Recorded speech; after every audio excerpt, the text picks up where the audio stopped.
आइए सबसे पहले नजर डालते हैं आज की 4 बड़ी खबरों पर शॉर्ट में, और उसके बाद एक एक करके पूरी कहानी आपको समझाएंगे।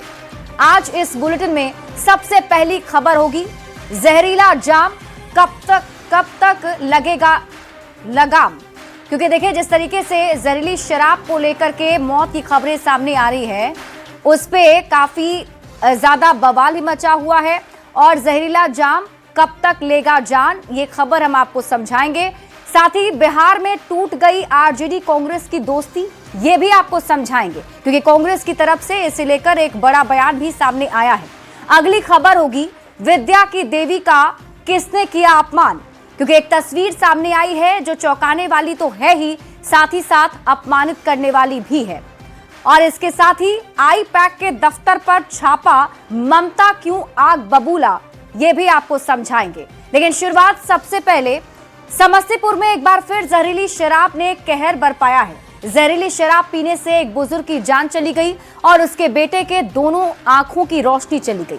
पुलिस पूरे मामले की जांच में जुट गई है, लेकिन बड़ा सवाल है कि जहरीली शराब से आखिर कब तक मौत होती रहेगी। ये रिपोर्ट देखिए फिर खबर तो समझिए। जो होता नहीं 4 गोली, पापा भी आए हुए थे तो 2 ठो हम पिए, 1 ठो पापा को साइड में दे दिए।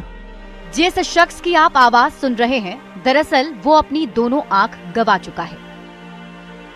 समस्तीपुर के बखरी बुजुर्ग गांव का रहने वाला बबलू साह यूं ही अपनी आंखें मूंदे नहीं बोल रहा है। जहरीली शराब ने इस शख्स की आंखों की रोशनी छीन ली। दरअसल शराबबंदी वाले बिहार में एक बार फिर जहरीली शराब ने कहर बरपाया है।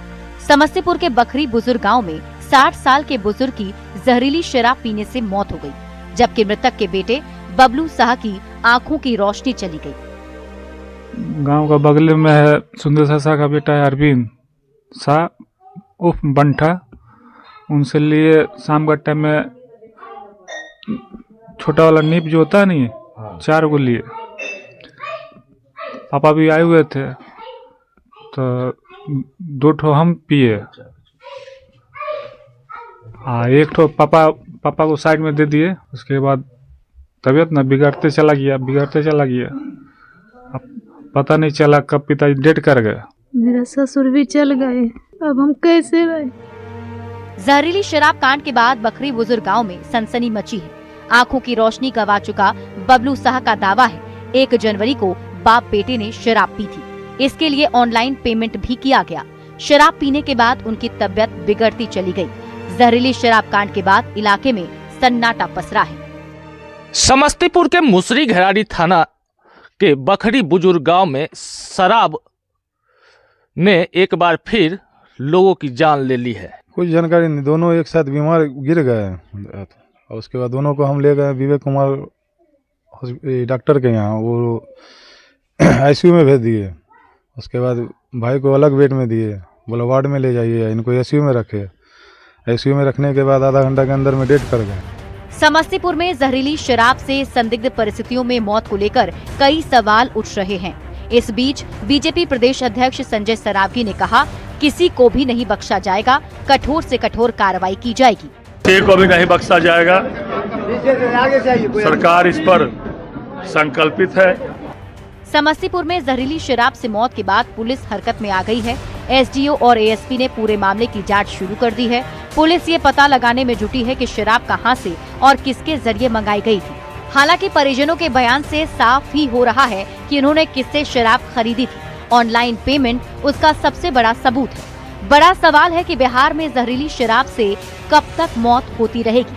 शराब के धंधेबाजों पर पुलिस कार्रवाई क्यों नहीं करती है? शराबबंदी के बावजूद जहरीली शराब कैसे बन रही है? क्या पुलिस प्रशासन की मिलीभगत से शराब बेची जा रही है? स्थानीय पुलिस को शराब के धंधे की खबर क्यों नहीं रहती है? न्यूज़ 18 के लिए समस्तीपुर से मुकेश कुमार की रिपोर्ट। तो समस्तीपुर में जहरीली शराब से हुए मौत के बाद शराबबंदी पर एक बार फिर से सवाल उठने लगे हैं। और चलिए सबसे पहले ये समझते हैं कि मौत के जहरीले जाम की चर्चा क्यों हो रही है। दरअसल समस्तीपुर में एक व्यक्ति की संदिग्ध हालत में मौत हो गई और गुपचुप तरीके से उस बुजुर्ग का अंतिम संस्कार भी परिवार वालों ने कर दिया। परिवार वालों का ये आरोप है कि शराब पीने से बुजुर्ग व्यक्ति की मौत हुई और मृतक के बेटे के भी आंखों की रोशनी चली गई है। दावा किया है कि नए साल पर बाप और बेटे दोनों ने शराब पी थी। बेटे ने ऑनलाइन पेमेंट और होम डिलीवरी का दावा भी किया है।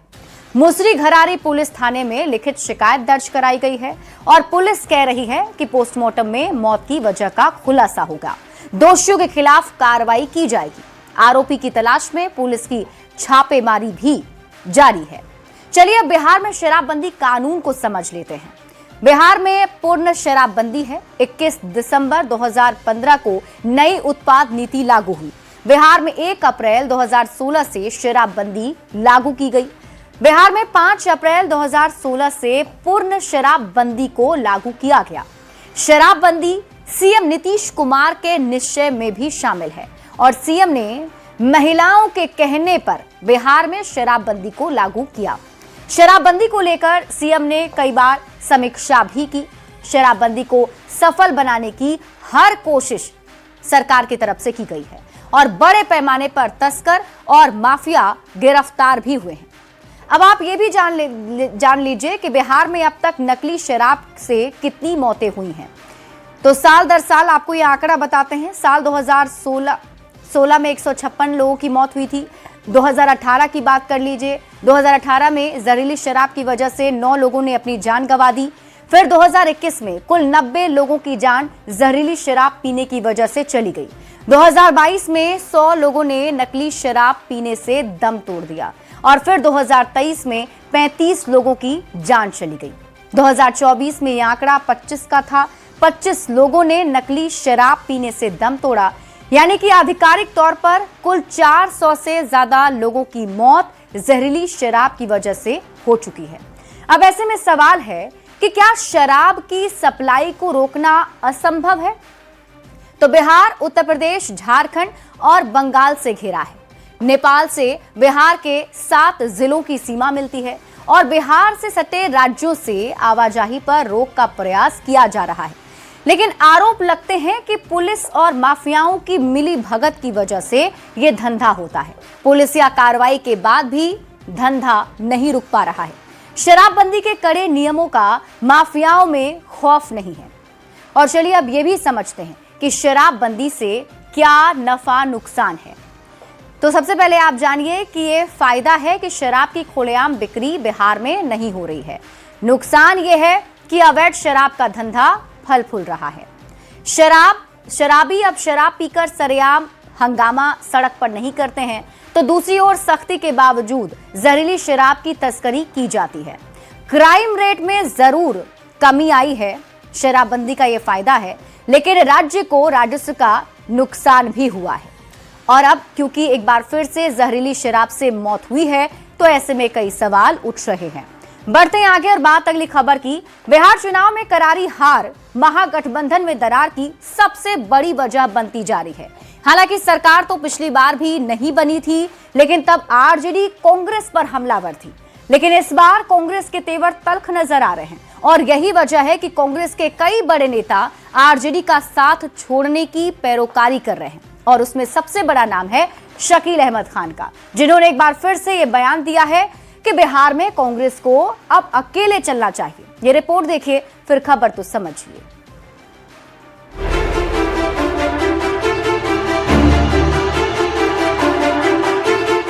बिहार चुनाव में महागठबंधन को मिली करारी हार के बाद आरजेडी और कांग्रेस के बीच आरोप प्रत्यारोप का दौर एक बार फिर से गर्मा गया। कहते हैं कि बिहार की सियासत में ऊंट कब किस करवट बैठ जाए कोई नहीं जानता। पल पल में राजनीतिक रंग बदलने वाले बिहार की सियासत में कांग्रेस नेता शकील अहमद खान के इस बयान ने दोबारा खलबली मचा दी कि कांग्रेस को आरजेडी की बैसाखी छोड़ देनी चाहिए, एकला चलो का रास्ता तलाशना चाहिए। मेजर कारण यह हुआ कि कांग्रेस पार्टी को अपना रास्ता खुद तैयार करना चाहिए। कांग्रेस पार्टी की यह जमीन है और जहां तक समीकरणों का सवाल है तो कांग्रेस पार्टी के पक्ष में कुछ लोग नहीं आते हैं। बिहार कांग्रेस के बड़े नेता शकील अहमद खान के बयान से यही सवाल निकलकर सामने आ रहा है कि क्या कांग्रेस बिहार में महागठबंधन से अलग होना चाहती है कांग्रेस को अपने रास्ते पर चलने की जरूरत क्यों महसूस हो रही है?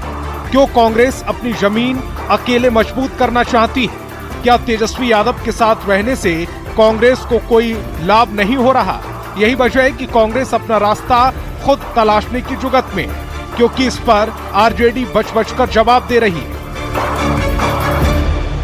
जिस तरह से प्रस्तुतिकरण किया जा रहा है, जिस तरह से विपक्षी दल एनडीए के लोग इसका प्रस्तुतिकरण करते हैं, ये कहीं से उचित नहीं है। कांग्रेस नेता जितने मुखर होकर बोल रहे, आरजेडी नेता उतने ही नाप तोल कर जवाब दे रहे हैं। लेकिन सत्ताधारी दलों को महागठबंधन की एकता पर हमला बोलने का मौका मिल रहा है। बीजेपी और जेडीयू के नेता आरजेडी कांग्रेस की दोस्ती पर जमकर चुटकी ले रहे हैं, महागठबंधन को लठबंधन बता रहे हैं। ये लोग अलग अलग अब अपना डपोर संखी अपने अपने भ्रष्टाचारियों का जो जमात है उसको लेकर के पुनः अलग अलग हो जाएंगे, चूंकि सांप और न्योला एक साथ नहीं रह सकता है। लालू प्रसाद यादव जी का जो आतंक का राज था, तेजस्वी यादव जी पे जो घोटाला है, उससे तो कांग्रेस पार्टी अब कम से कम निकलने का मन बना लिया। बिहार चुनाव में करारी हार महागठबंधन के गले से अब भी नीचे नहीं उतर रही। आरजेडी कांग्रेस का एक दूसरे पर ब्लेम गेम कुछ यही बयां कर रहा है। दिल्ली में कांग्रेस आलाकमान की बैठक में भी पार्टी के नेता ये साफ कर चुके हैं, कांग्रेस का एक बड़ा वर्ग बिहार में आरजेडी के साथ दोस्ती नहीं चाहता। सीनियर लीडर भी एकला चलो के पक्ष में है। ऐसे में सवाल है कि क्या आरजेडी से कांग्रेस की दोस्ती अब खत्म हो गई है? पटना संवाददाता रवि एस नारायण के साथ ब्यूरो रिपोर्ट, न्यूज़ 18। तो बिहार में जो महागठबंधन है, क्या वो टूट जाएगा? क्या आरजेडी और कांग्रेस एक दूसरे से अलग हो जाएंगे? बिहार की राजनीति में अब ये सवाल पूछे जा रहे हैं। और चलिए अब इस खबर को समझते हैं। क्या बिहार में आरजेडी कांग्रेस की दोस्ती खत्म हो गई? इतनी बयानबाजी क्यों हो रही है? दरअसल कांग्रेस नेता बार बार अकेले चलने की बात कह रहे हैं। कांग्रेस के वरिष्ठ नेताओं की तरफ से ये बयान दिए जा रहे हैं कि कांग्रेस को बिहार में अब आरजेडी के साथ नहीं बल्कि अकेले ही अपने दम पर आगे बढ़ना चाहिए। सबसे पहले बिहार कांग्रेस के प्रदेश अध्यक्ष राजेश कुमार ने यह बयान दिया था। उन्होंने कहा कि आरजेडी से चुनावी गठबंधन था और अब पूर्व कांग्रेस विधायक दल के नेता शकील अहमद खान ये कह रहे हैं कि बोझ लेकर चलने से अच्छा है अकेले चलें, यानी आरजेडी को बोझ बता रहे हैं।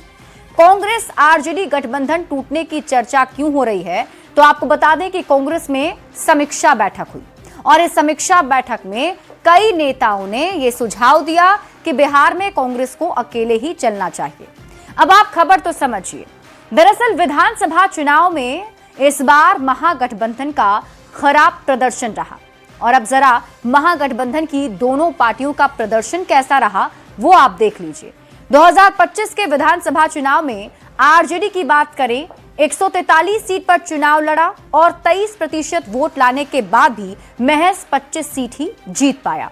वहीं कांग्रेस की बात करें तो कांग्रेस 61 सीट पर चुनाव लड़ी और 8.71% वोट पाकर महज 6 सीट जीत पाई। जबकि पिछले चुनाव यानी कि 2020 के विधानसभा चुनाव में आरजेडी 75 सीट जीतकर बिहार विधानसभा की सबसे बड़ी पार्टी बनी थी, जबकि कांग्रेस ने भी 19 सीट को जीता था। अब जबकि 2025 में दोनों ही पार्टियों का प्रदर्शन खराब रहा तो खटपट तेज हो गई है। अब दोनों पार्टियों के बीच चल रही तकरार के बीच ही पिछले 5 चुनाव में कांग्रेस का वोट शेयर भी आप जान लीजिए। साल 2005 से शुरुआत करते हैं। 2005 के विधानसभा चुनाव में कांग्रेस 51 सीट पर लड़कर मात्र 9 सीट जीती और वोट शेयर 6.1% रहा। फिर 2010 में विधानसभा चुनाव में कांग्रेस 243 सीट पर लड़कर महज 4 सीट जीती और वोट शेयर 8.4% रहा। 2015 विधानसभा चुनाव में कांग्रेस 41 सीट पर लड़कर मात्र 27 सीट जीती और वोट शेयर 6.8% रहा। 2020 के विधानसभा चुनाव में कांग्रेस ने 70 सीटों पर चुनाव लड़ा, सिर्फ 19 सीट जीती और वोट शेयर 9.6% रहा। फिर 2025 में कांग्रेस 61 सीट पर चुनाव लड़ी, महज 6 सीट जीती और वोट शेयर 8.9% रहा। यही वजह है कि कांग्रेस नेताओं को यह लगता है कि आरजेडी से फायदे की जगह नुकसान ही हो रहा है। वोट प्रतिशत बढ़ नहीं रहा। इसके साथ ही कांग्रेस के नेताओं का यह भी कहना है कि जो सीटों की संख्या है वो भी नहीं बढ़ रही और आरजेडी की जंगल राज वाली छवि से बेहद नुकसान हुआ है। अकेले चलेंगे तो पार्टी मजबूत होगी और पार्टी का आधार एक बार फिर से बिहार में लौट सकेगा और पार्टी अपने दम पर बिहार में खड़ी हो पाएगी। बढ़ते हैं आगे और बात अगली खबर की और अब हम आपको एक ऐसी तस्वीर दिखाने जा रहे हैं जो काफी हैरान करने वाली है। दरअसल वैशाली से एक तस्वीर सामने आई जो आपको भी हैरत में डाल देगी। हाजीपुर बीआरसी कार्यालय में बच्चों को देने वाली किताबें शौचालय में बेतरतीब तरीके से रखी गई थी। हैरानी की बात यह है कि किताबों को शौचालय, यूरिनल, बेसिन और स्नानागार के पास स्टॉक को रखा गया, जिससे कई सवाल खड़े हो रहे हैं। हाजीपुर के बीआरसी केंद्र का जायजा लिया है न्यूज 18 संवाददाता रजनीश कुमार ने। शिक्षा विभाग के अधिकारियों की लापरवाही आपको दिखाते हैं, जिसे देखकर आप भी हैरान हो जाएंगे। इस वक्त हम मौजूद हैं हाजीपुर के बीआरसी में और ये बीआरसी है जहां पर प्रखंड शिक्षा पदाधिकारी बैठते हैं, उनका कार्यालय है। लेकिन कार्यालय में जो टेक्स्ट बुक मंगवाए गए हैं, जो बच्चों के बीच किताब का वितरण होना है, उन किताबों को कहां स्टॉक किया गया है इसे आप भी देख लीजिए। ये बीआरसी का शौचालय है और शौचालय में देखिए कि यहां पर स्टॉक रूम बना दिया गया है। यहां देखिए आप किस प्रकार से शौचालय में जो किताबें हैं वो रखी गई है और ये एक दो नहीं है बल्कि पूरी की पूरी बोरी है यहां पर, जिसे कहा जा रहा है कि बच्चों के बीच भेजा जाना है और नए सत्र में बच्चे किताब का इंतजार कर रहे हैं और यहीं से किताब को अधिकारी भेजने वाले हैं। लेकिन रखने के लिए यही जगह मिली है। देखिए यहां पर किस प्रकार से शौचालय के अंदर आप जाएंगे तो स्नानागार यानी वॉशरूम भी है, यहां देखिए, और स्नानागार में भी यहां भी आपको इसी प्रकार से बोरियां रखी हुई है।